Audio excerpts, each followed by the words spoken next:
परिवर्तन संकल्प रैली को आज अरे तो कितना उत्साहित हो गए, मुजफ्फरपुर के लोगों ने स्वागत समर्थन किया। एक भी सीट बीजेपी को मिलने वाली नहीं। भाजपा मुक्त देश करना है, वो उस प्रकार से नहीं जैसे वो कहती है ना कांग्रेस मुक्त भारत, वैसा नहीं। कांग्रेस मुक्त भारत तो अंग्रेज नहीं कर पाए, तो ये तो खैर अंग्रेज की चमक।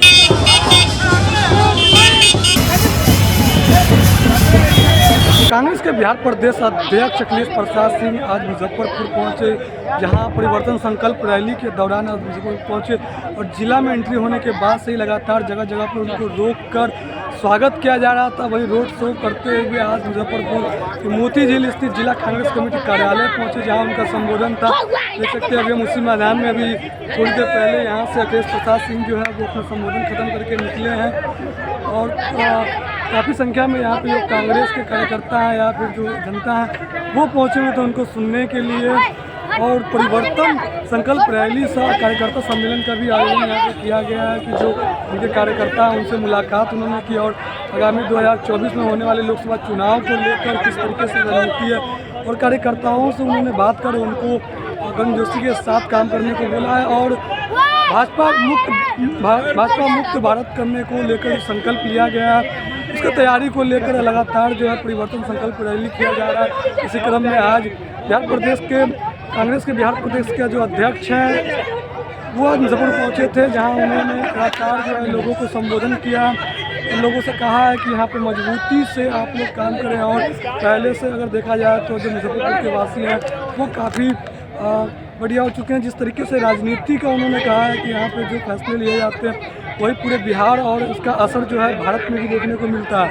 तो कहीं ना कहीं आगामी लोकसभा चुनाव को लेकर हम देखेंगे। हमारे साथ जिलाध्यक्ष हैं, बात में क्या कहेंगे, किस तरीके से उनका स्वागत हुआ और क्या कुछ कह के गए हैं? स्वागत तो अभूतपूर्व हुआ, मतलब हम लोग फकुली से स्टार्ट किए, उनको रिसीव किए।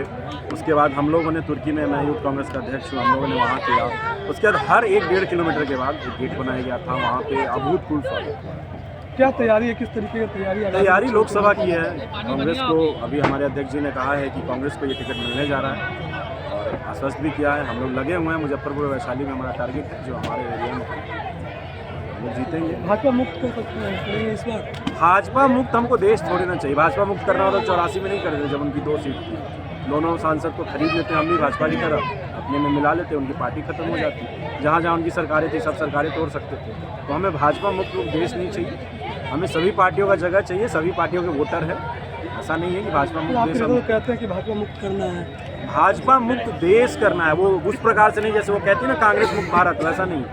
कांग्रेस मुक्त भारत तो अंग्रेज नहीं कर पाए, तो ये तो खैर अंग्रेज के चमचे हैं। विपक्ष का हम मानते हैं, विपक्ष का होना काफ़ी ज़रूरी है। हाँ बिल्कुल, विपक्ष होगा तभी तो हमारे विपक्ष में वाजपेयी थे, तभी तो हमने इतना अच्छा काम किया। यहाँ तो कैंडिडेट कौन होगा, क्या लगता है? अभी फिलहाल तो विजेंद्र चौधरी जी का नाम आगे आ रहा है। उसके बाद हम लोग जिसका भी आएगा, पार्टी का किसी भी कार्यकर्ता का आएगा, एक पंचायत अध्यक्ष का भी नाम आएगा, तो हम लोग उसको आगे करेंगे, उसके नेतृत्व में लड़ेंगे, उसको सांसद बनाएंगे, सदन में बिठाएंगे उनको। बिल्कुल, और भी लोग हैं। क्या किनको सुनना है थे आप?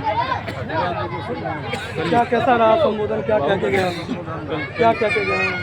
नरेंद्र मोदी सरकार को उखाड़ फेंकना है और रावण का सरकार। राहुल गांधी जिंदाबाद, राहुल गांधी जिंदाबाद। क्या उद्देश्य है इस बार संकल्प रैली का? उद्देश्य यही है कि बनिया समाज में बहुत ज़्यादा अत्याचार हो रहा है और अत्याचार जो हो रहा है, केंद्र में बनिया का सरकार है, ऐसा होना चाहिए। हम लोग बनिया को शोषण हो रहा है और इसे मुक्ति चाहिए। क्या लगता है गरीबों का हक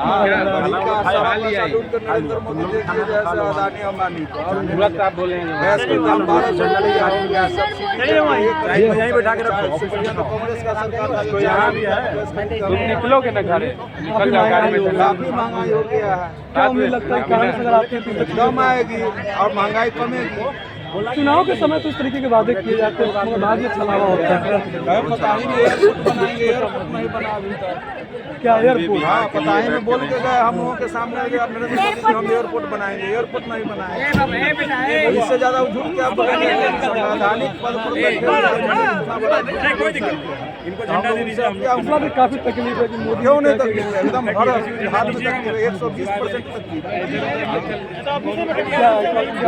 बिहार में अभी तक जो है बिहार के बारे में सोचे नहीं, बिहार के देख सकते हैं यहाँ पे जो संबोधन सुनने पहुँचे थे अखिलेश प्रसाद सिंह को, वो अब लौट के जा रहे हैं, जिन्होंने कहा कि जिस तरीके से भाजपा की सरकार है, जिस तरीके से महंगाई बढ़ रही है और जो जुमलेबाजी करते हैं, उस चीज़ को भी लोगों ने जिस तरीके से कहा कि यहाँ से प्रधानमंत्री नरेंद्र मोदी ने कहा था कि बताएं हमारे अड्डे पे एयरपोर्ट खुलेगा, मगर अभी तक उसका कोई काम नहीं हो पाया, जिसको लेकर लोगों में काफ़ी नाराज़गी है। बाकी क्या कुछ कह रहे हैं अखिलेश प्रसाद सिंह नहीं सुनिए। आज मेरा न केवल इस्तेमाल किया बल्कि ऐतिहासिक स्वागत और पूरे शहर से निकल के लोगों ने कांग्रेस में आस्था दिखाई, समर्थन का विश्वास व्यक्त किया, इसके लिए मैं हृदय से आप सभी का आभारी हूं। मित्रों,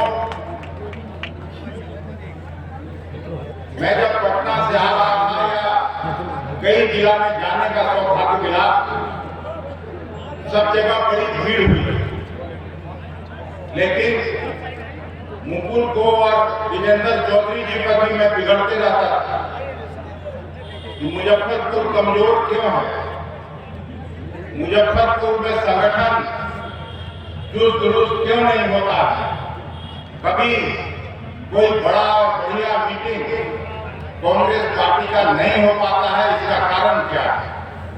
लेकिन आज आप सबों ने मिलकर ये शंका भी समाप्त करने का काम किया। मैं आज यही समझा कि जो भिन्न भिन्न गुटों में, भिन्न भिन्न गुटों में जो कांग्रेस के लोग चले गए हैं, उसी का नतीजा है। नहीं तो कांग्रेस आज भी किसी भी पार्टी से मुजफ्फरपुर के रूप में ज्यादा मत। और हम आपसे आग्रह और विनती करने आए हैं कि अभी जो आने वाला लोकसभा का चुनाव है, उतना दिन अपने अपने हितों का तिलांजलि देंगे और राहुल जी और खड़गे साहब के झंडे के नीचे आ जाइए और सब मिलजुल के चुनाव में काम करिए। मैं आज के बाद आश्वस्त हूं और मैं जाके पटना में बात करूंगा। जो महागठबंधन के नेता हैं, चाहे नीतीश बाबू हो, लालू जी हो, तेजस्वी जी हो, कि आप मुजफ्फरपुर की सीट कांग्रेस को दीजिए, हम लोग जीत करके आपको दिखाते हैं। मित्रों, अभी आपने देखा होगा संसद सत्र समाप्त हुआ और आज तक कभी ऐसा देश के इतिहास में हुआ नहीं। आप सबको मालूम है 2001 में भी संसद पर आतंकियों ने हमला करने का काम किया। उस समय स्वर्गीय वाजपेयी जी प्रधानमंत्री थे, लेकिन सीढ़ियों पर ही सुरक्षा कर्मियों ने आतंकियों को मार गिराने का काम किया। उस समय भी अपोजिशन पार्टी, कांग्रेस पार्टी सहित सभी पार्टी ने डिमांड किया था कि गृह मंत्री को सदन में आके बयान देना चाहिए, वक्तव्य देना चाहिए। और उस समय के तत्कालीन गृह मंत्री आडवाणी जी ने सदन में आकर बयान दिया था। उस समय के प्रधानमंत्री स्वर्गीय वाजपेयी जी ने भी आके बयान दिया था। और देश के सुरक्षा के मामले में सभी राजनीतिक पार्टियां, कांग्रेस सहित वाम दल हो या और दूसरी क्षेत्रीय दल हो, सब लोगों ने सरकार का साथ दिया था। आज उससे भी गंभीर मामला इस सत्र में हुआ। पिछली बार तो सीढ़ियों पर शहीद हुए आतंकी, इस बार वो शहीद नहीं हुए, बीजेपी के एक सांसद के द्वारा उनको अनुमोदित किया गया और 2 लोग दर्शक दीर्घा तक पहुंच गए। दर्शक दीर्घा से नीचे फिर भी न तो सुरक्षा कर्मी, दिल्ली पुलिस उनका जांच करने वाला,